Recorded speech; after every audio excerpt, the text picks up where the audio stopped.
நம்ம ஆல்ரெடி குப்தர்களோட வரலாறு கதை இது எல்லாமே வந்து பார்த்துருப்போம். எக்ஸாம் பாயிண்ட் ஆஃப் வியூவில் பார்த்தோம் அப்படின்னா புக் பேக் கொஸ்டின் ரொம்ப இம்பார்ட்டன்ட். இந்த குப்தாஸ் பொறுத்த வரைக்கும் பார்த்தோம் அப்படின்னா இப்போ 6ஆம் கிளாஸ்லேருந்து 12ஆம் கிளாஸ்க்குள்ளே எங்கெங்கெல்லாம் இருக்காங்க அப்படின்னா 6th-லையும் 11th-லையும் வந்து இருப்பாங்க. நம்ம அந்த ஃபுல் புக் பேக்கும் தான் இப்போ வந்து பார்க்க போகிறோம். ஸோ கம்ப்ளீட்டாக எல்லாத்துக்குமான ஆன்சர் எல்லாமே நம்ம வந்து பார்க்கலாம். ஓகே வாங்க. முதல் கொஸ்டின் பார்த்தோம் அப்படின்னா dash was a founder of Gupta dynasty. Gupta வம்சத்தை நிறுவியவர் யார்? ஸோ அந்த ஒவ்வொரு கொஸ்டினும் நீங்களே வந்து நான் சொல்கிறதுக்கு முன்னால் ஆன்சர் தெரியுதா அதை நீங்கள் வந்து டக்குன்னு யோசிச்சு பாருங்கள். மொத்தத்தில் பார்த்தோம் அப்படின்னா ஒரு 30 கொஸ்டின் இருக்கும். நீங்கள் 30க்கு எவ்வளோ மார்க் வாங்குறீங்க அந்த மாதிரி நீங்கள் வந்து பாருங்கள். ஓகே, ஸோ இப்போ வந்து இதுக்கான ஆன்சர் பார்த்தோம் அப்படின்னா ஸ்ரீகுப்தர். ஸோ வந்து குப்த வம்சத்தை வந்து யார் நிறுவியிருப்பாங்கன்னு பார்த்தோம் அப்படின்னா ஸ்ரீகுப்தர் தான் நிறுவியிருப்பார். அடுத்த கொஸ்டின் பாருங்க, பிரயோக் பிரகஸ்தி அதாவது பிரயாக் மெய்கீர்த்தி இதை வந்து யார் இயற்றுனாங்க, யார் கம்போஸ் பண்ணாங்க அப்படிங்கிற மாதிரி கேட்டிருக்காங்க. ஸோ ஆன்சர் என்ன அப்படின்னு யோசிச்சு பாருங்க. ஸோ இது யார் அப்படின்னு பார்த்தோம் அப்படின்னா ஹரிசேனர். ஸோ அவர் தான் பார்த்தோம் அப்படின்னா வந்து ஏற்றிருப்பார். ஸோ வந்து பிரயோக் மெய்கீர்த்தியை ஹரிசேனர் தான் ஏற்றிருக்காரு. அடுத்த கொஸ்டின் பார்த்தோம் அப்படின்னா the monolithic iron pillar of Chandragupta is at. சந்திரகுப்தரால் நிறுவப்பட்ட ஒற்றை இரும்பு தூண் டேஷ் என்ற இடத்தில் உள்ளது. ஸோ வந்து எந்த இடத்துல இருக்குது அப்படிங்கிற மாதிரி இருந்து கேட்டிருக்காங்க. இது எங்கே அப்படின்னு பார்த்தோம் அப்படின்னா வந்து மெஹ்ரௌலி, ஆப்ஷன் ஏ. ஸோ வந்து மெஹ்ரௌலியில் பார்த்தோம் அப்படின்னா வந்து இருக்குது. அடுத்து பார்த்தோம் அப்படின்னா dash was the first Indian to explain the process of surgery. அறுவை சிகிச்சை செயல்முறை குறித்து விளக்கிய முதல் இந்தியர் யார் அப்படிங்கிற மாதிரி வந்து கேட்டிருக்காங்க. சுஸ்ருதர். ஸோ இவர் தான் பார்த்தோம் அப்படின்னா வந்து விளக்கியிருக்காரு. 5வது கொஸ்டின் பார்த்தோம் அப்படின்னா dash was a Gauda ruler of Bengal. வங்காளத்தின் கவுட அரசர் யார் அப்படிங்கிற வந்து கேட்டிருக்காங்க. ஸோ யாருன்னு பார்த்தோம் அப்படின்னா ஏ சசாங்கர் தான் வந்து வங்காளத்தோட கவுட அரசர். 6வது கொஸ்டின் பாருங்கள், கூற்று காரணம். இந்தியாவில் பல சிறிய நாடுகளை கைப்பற்றிய பின்னர் முதலாம் சந்திரகுப்தர் ஒரு பெரிய நாட்டின் முடியரசராக தனக்குத்தானே முடிசூட்டி கொண்டார்.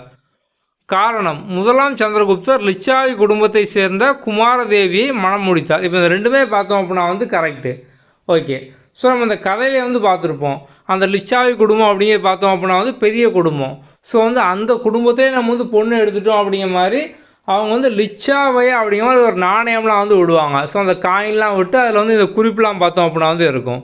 ஸோ அப்போ வந்து ரெண்டுமே பார்த்தோம் அப்படின்னா வந்து correct. Both A and R are true and R is the correct explanation of A, option ஏ.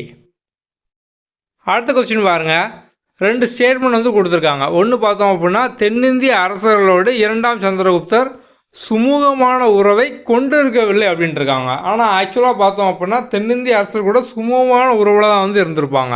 அப்போ வந்து இந்த கூற்று 1 பார்த்தோம் அப்படின்னா இங்கே தப்பாக கொடுத்துருக்காங்க. அடுத்து குப்தர்கள் தெய்வீக உரிமை கோட்பாட்டை பின்பற்றினர். ஸோ வந்து டிவைன் தியரி அப்படிம்பாங்க. ஸோ அதான் அவங்க ஃபாலோ பண்ணாங்க. அப்போ 2வது பார்த்தோம் அப்படின்னா கரெக்டு. இப்போ வந்து ஆன்சர் பார்த்தோம் அப்படின்னா option A statement 1 is wrong but 2 is correct. அடுத்தது பார்த்தோம் அப்படின்னா கால வரிசை குரோனாலஜிக்கல் ஆர்டர் வந்து கேட்டிருக்காங்க. ஓகே, நம்ம வந்து முதல் கொஸ்டினே பார்த்தோம், யார் வந்து நிறுவனாங்க குப்த பேரரசு அப்படிங்கிற மாதிரி ஸ்ரீகுப்தர். ஸோ அப்போ ஸ்ரீகுப்தர் தான் ஆன்சர் அப்படின்னா இப்போ கண்டிப்பாக ஆன்சர் பியாகவும் இருக்க முடியாது, டியாகவும் வந்து இருக்க முடியாது. ஸோ அப்போ ஏசிஎல் தான் ஒன்று வந்து ஆன்சர். முதல்ல பார்த்தோம் அப்படின்னா வந்து ஸ்ரீகுப்தர். ஸோ ஸ்ரீகுப்தருக்கு அடுத்து பார்த்தோம் அப்படின்னா வந்து முதலாம் சந்திரகுப்தர்.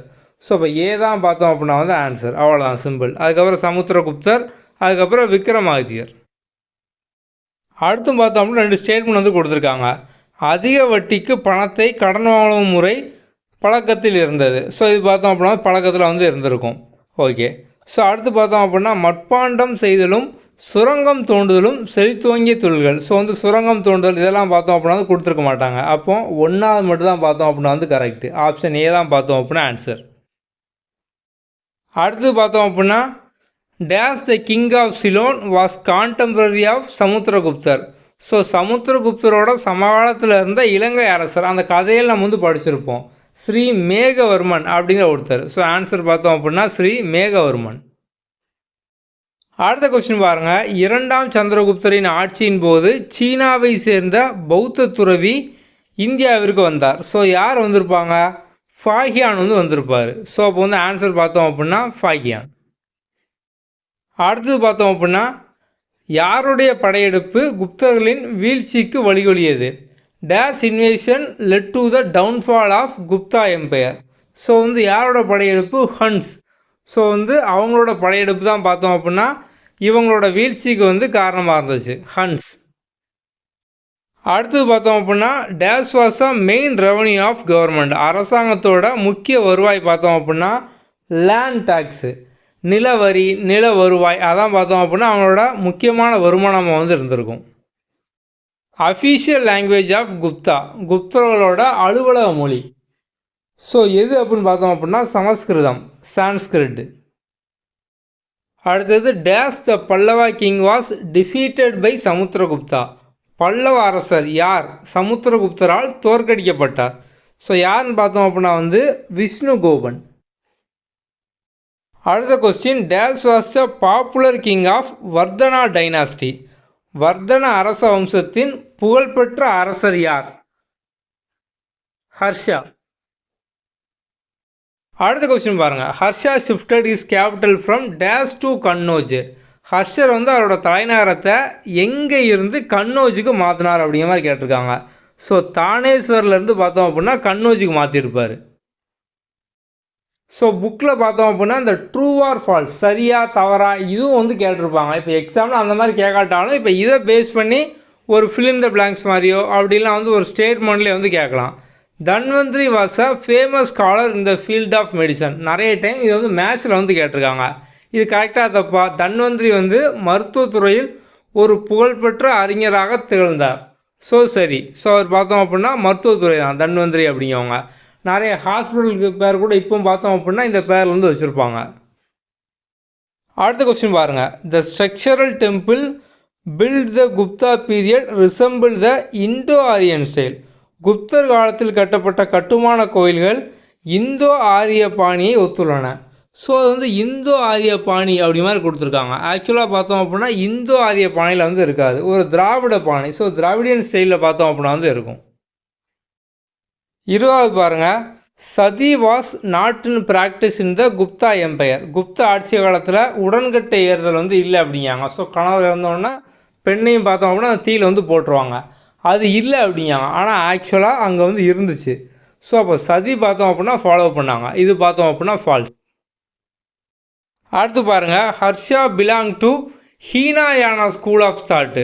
ஸோ வந்து இது கரெக்டாக தப்பா அப்படின்னு பார்த்தோம் அப்படின்னா ஹர்ஷர் ஹீனாயான பௌத்த பிரிவை சேர்ந்தவர் அப்படிங்காங்க. ஹீனாயானம் கிடையாது, அவர் பார்த்தோம் அப்படின்னா வந்து மகாயானம். ஸோ அப்போ இது பார்த்தோம் அப்படின்னா வந்து ஃபால்ஸு. அவர் வந்து மகாயானம் அந்த இதை வந்து சார்ந்தவர். அடுத்து பாருங்கள். ஹர்ஷர் was noted for his religious intolerance அப்படின்னு இருக்காங்க. அதாவது ஹர்ஷர் அவருடைய மத சகிப்புத்தன்மை இன்மைக்காக பெயர் பெற்றவர். ஸோ வந்து அவர் மத சகிப்புத்தன்மை இல்லாமையாக இருந்தார். ஸோ வந்து அவர் மத சகிப்புத்தன்மையோடு தான் இருந்தார். அப்போ இது பார்த்தோம் அப்படின்னா வந்து தப்பாக கொடுத்துருக்காங்க. அடுத்து பாருங்கள். Match of following. Mihirakula. So வந்து மிகிரிகுலா பார்த்தோம் அப்படின்னா ஸ்கந்தகுப்தர். மிகிரிகுலர் ஸ்கந்தகுப்தர். ஆரியப்பட்டா பார்த்தோம் அப்படின்னா வானவியல், அஸ்ட்ரானமி. அடுத்தது பெயிண்டிங் யார்? பெயிண்டிங் வந்து பாக், ஓவியம் பார்த்தோம் அப்படின்னா பாக் அப்படிங்கவங்க.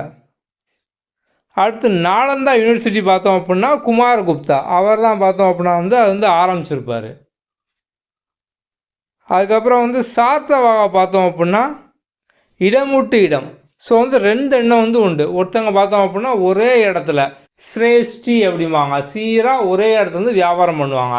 இன்னொருத்தவங்க இடம் விட்டு இடம் போய் வியாபாரம் பண்ணுவாங்க, அவங்க வந்து சார்த்தவாகா அப்படிம்பாங்க. ஓகே. அடுத்து பார்த்தோம் அப்படின்னா பாணர். ஸோ பாணர் பார்த்தோம் அப்படின்னா ஹர்ஷ சரிதம். ஹர்ஷா வந்து ரத்னவாளி. அடுத்து வந்து நாலந்தா பல்கலைக்கழகம். ஸோ அங்கே பார்த்தோம் அப்படின்னா 10,000 மாணவர்களுக்கு மேலே பார்த்தோம் அப்படின்னா வந்து படிச்சிருப்பாங்க. Yuan Chwang. ஸோ நெக்ஸ்ட்டு பார்த்தோம் அப்படின்னா யுவான் சுவாங். ஸோ சியூகி. பௌத்த சபை. ஸோ பௌத்த சபை பார்த்தோம் அப்படின்னா வந்து பிரயாக். அடுத்து பார்த்தோம் அப்படின்னா குப்தர் காலம் குறித்த கீழ்கண்ட சான்றுகளில் எது நம்ப முடியாது என்று நீங்கள் கருதுகிறீர்கள்? ஸோ எதுன்னு பார்த்தோம் அப்படின்னா வந்து கதைகளும் புராணங்களும். ஸோ இதான் பார்த்தோம் அப்படின்னா நம்ப முடியாமல் இருக்கும். Myth and legend. ஸோ இதான் வந்து நம்ப முடியாத ஒன்றா வந்து இருக்கும். அடுத்து மேட்சா தன்வந்திரி பார்த்தோம் அப்படின்னா ஆயுர்வேதம் நம்ம வந்து அப்படியே ஹாஸ்பிட்டல் அதெல்லாம் வந்து பார்த்தோம். ஓகே. வராகி மிரர் பார்த்தோம் அப்படின்னா பிருத்த சம்ஹிதா. ஆரியப்பட்டா பார்த்தோம் அப்படின்னா வந்து சூரிய சித்தாந்தா. அதுக்கப்புறம் வந்து அமரசிம்மர் பார்த்தோம் அப்படின்னா அமர கோஷா, அந்த பேரில் இருக்குது அமரசிம்மா அமர கோஷா. அடுத்து பார்த்தோம் அப்படின்னா dash was a given the title Kaviraja. Kaviraja என்ற பட்டம் யாருக்கு வந்து கொடுத்துருப்பாங்க? ஸோ அந்த கவிராஜா பட்டம் சமுத்திரகுப்தர். ஸோ சமுத்திரகுப்தர் தான் பார்த்தோம் அப்படின்னா கொடுத்துருப்பாங்க.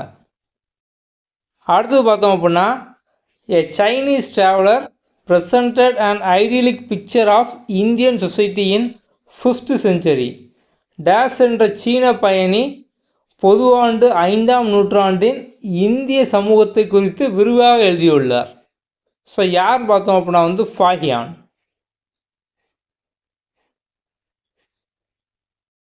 அடுத்த கொஸ்டின் பார்த்தோம் அப்படின்னா கீழ்கண்டவற்றில் எது குப்தர் காலத்து குடைவரை குகை கோயில் இல்லை? ஸோ எது வந்து குகை கோயில் இல்லை அப்படிங்கிற மாதிரி வந்து கேட்டிருக்காங்க. ஓகே. ஸோ இப்போ வந்து உதயகிரி குகை ஒடிசா இது பார்த்தோம் அப்படின்னா அவங்களோட தான். அதுக்கப்புறம் பார்த்தோம் அப்படின்னா அஜந்தா எல்லோரா குகை. ஸோ இதுவும் பார்த்தோம் அப்படின்னா வந்து குப்தா காலத்தை சார்ந்தது தான், மகாராஷ்டிரா. அதுக்கப்புறம் வந்து பாக் மத்திய பிரதேசத்தில் பாக் இதுவும் அவங்களோட தான். இந்த எலிஃபேண்டாக தான் பார்த்தோம் அப்படின்னா அவங்களோட காலத்தை வந்து கிடையாது. ஸோ அப்போ வந்து ஆன்சர் பார்த்தோம் அப்படின்னா வந்து 3வது சி தான். என்ன கேட்டிருக்காங்க? எது இல்லை அப்படிங்கிற மாதிரி தான் வந்து கேட்டிருக்காங்க. அடுத்து பார்த்தோம் அப்படின்னா the first regular Buddhist work on logic was written by. தர்க்கம் குறித்து முதல் முழுமையான பௌத்த நூலை எழுதியவர் யாருன்னு பார்த்தோம் அப்படின்னா வசுபந்து. ஸோ இவர் தான் பார்த்தோம் அப்படின்னா முதல் முழுமையான பௌத்த நூல் வந்து எழுதியிருப்பார் தர்க்கம் குறித்து. ஓகே. ஸோ இப்போ நீங்கள் வந்து 30க்கு எத்தனை வந்து கரெக்டாக சொன்னீங்க அப்படிங்கிறது கீழே கமெண்டில் போட்டுருங்க. ஸோ நீங்கள் 30க்கு 5 தான் சொன்னீங்க அப்படின்னாலும் வந்து பரவாயில்ல. நம்ம ஆல்ரெடி பார்த்தோம் அப்படின்னா குப்தர்கள் பற்றின முழு கதை வந்து போட்டிருக்கோம். அது வந்து தமிழ்லையும் இருக்கும், இங்கிலீஷ்லேயும் வந்து இருக்கும். ஸோ நம்ம வந்து தமிழில் பார்த்தோம் அப்படின்னா கதை கேளு அப்படிங்கிற மாதிரி எல்லாமே ஹிஸ்ட்ரியில் கதையாக வந்து போட்டு வரோம். இதே இங்கிலீஷில் பார்த்தோம் அப்படின்னா ஒன் ஷாட் அப்படிங்கிற பிளேலிஸ்ட்டில் பார்த்தோம் அப்படின்னா இங்கிலீஷ்லேயும் வந்து இருக்கும். ஸோ உங்களுக்கு வந்து எதில் வேணுமோ நீங்கள் வந்து அதில் வந்து பார்த்துக்கலாம். ஓகே. நம்மளோட ஆப்பில் பார்த்தோம் அப்படின்னா நம்ம வந்து எல்லா மெட்டீரியல் எல்லாமே வந்து கம்ப்ளீட்டாக ஃப்ரீயாக கொடுத்துருக்கோம். ஸோ கீழே டிஸ்கிரிப்ஷனில் ஆப்க்கான லிங்க் வந்து இருக்குது. ப்ளே ஸ்டோர் iOS ரெண்டுமே இருக்குது. அதையும் டவுன்லோட் பண்ணி யூஸ் பண்ணிக்கோங்க. ஓகே. நம்ம அடுத்த வீடியோவில் பார்ப்போம். தேங்க்யூ.